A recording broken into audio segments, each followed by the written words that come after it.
Humanity was never meant to conquer the world. It was meant to become part of it. Our story is not one of brute force, but of an impossible, elegant dance with the planet's most unforgiving frontiers. We believe we are the masters of technology, yet the secrets to our ultimate survival are not etched in silicon, but carved into the very bones of our ancestors. Prepare to witness how ancient peoples engineered solutions so profound, they challenge the very definition of what is possible.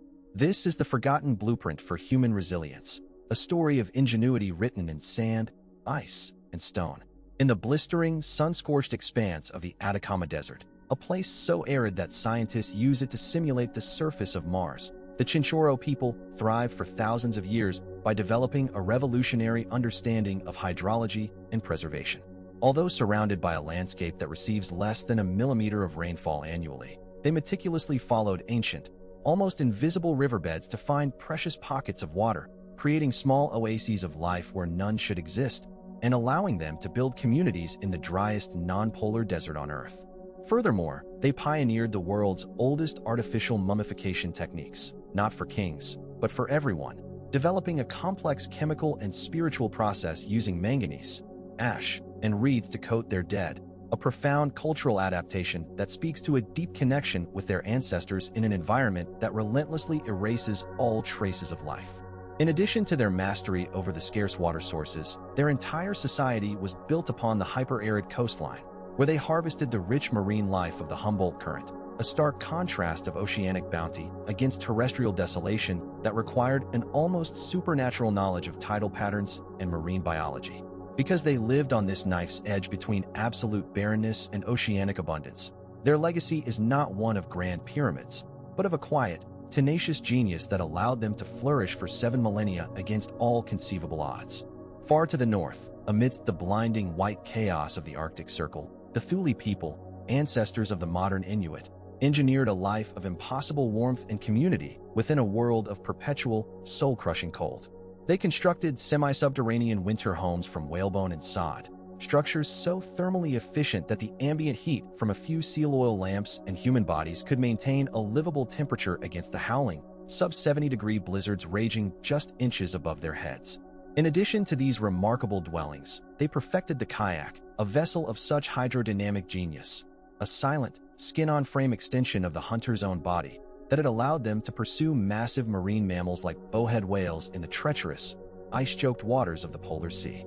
Furthermore, their entire physiology began a slow, magnificent process of adaptation, with genetic markers studied by modern researchers like Dr. Rasmus Nielsen revealing unique mutations for metabolizing fatty acids, providing an internal furnace fueled by a diet that would be lethal to outsiders.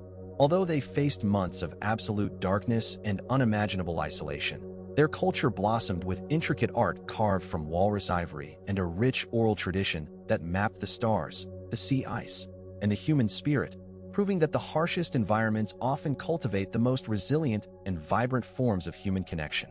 Deep within the suffocating, triple canopy jungles of the Amazon, long before the arrival of Europeans, vast and complex societies built what archaeologists now call terra preta, or Amazonian dark earth, a man-made supersoil that transformed the notoriously poor jungle floor into fertile agricultural land.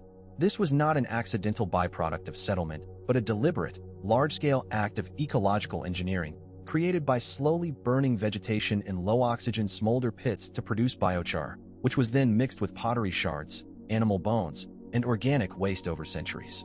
Because this anthropogenic soil is incredibly rich in nutrients and teeming with beneficial microbes, it remains fertile to this day, a stark testament to a lost understanding of soil science that modern agronomists are now desperately trying to replicate to combat climate change and food insecurity.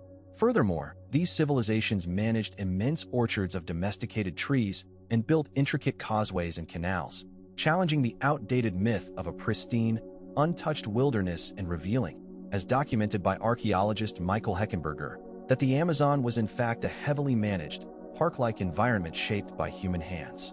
In addition to their agricultural prowess, these societies developed a sophisticated understanding of plant-based medicine, harnessing the jungle's immense biodiversity to create compounds for healing and spiritual exploration, a living library of knowledge that was tragically lost but is slowly being rediscovered. High in the jagged, wind-scoured peaks of the Andes, The Inca Empire constructed a civilization at an altitude that would leave most modern humans gasping for air, a breathtaking feat of biological and architectural adaptation. They built over 25,000 miles of roads, including dizzying suspension bridges woven from grass fibers that spanned terrifying chasms, creating a network that unified a sprawling empire across the world's most vertical terrain. In addition to this incredible infrastructure, they mastered high-altitude agriculture through the use of waru-waru, or raised agricultural beds surrounded by water channels, an ingenious system that prevented soil erosion, collected precious rainwater, and created a microclimate that protected their crops from the devastating nightly frosts. Although they had no written language, they developed the quipu, a complex system of knotted strings that served as a sophisticated device for collecting data and recording histories, a tactile form of information technology perfectly suited to their environment. Because generations of their people lived above 10,000 feet, their very blood evolved, carrying more oxygen and possessing a greater lung capacity, a biological inheritance that allowed them to not just survive, but to build monumental stone cities like Machu Picchu with a precision that continues to baffle engineers today. This journey into our past reveals a staggering truth. Our ancestors were not primitive survivors, but pioneering scientists, engineers, and ecologists whose wisdom was woven directly into the fabric of their environment. They understood that the key to thriving in extreme conditions was not to conquer nature, but to achieve a profound and symbiotic partnership with it, a lesson we have dangerously forgotten.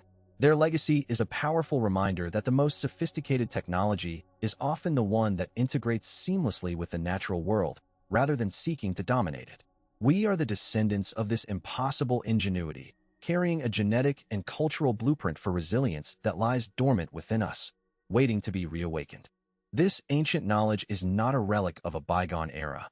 It is the most critical survival guide we possess for the future.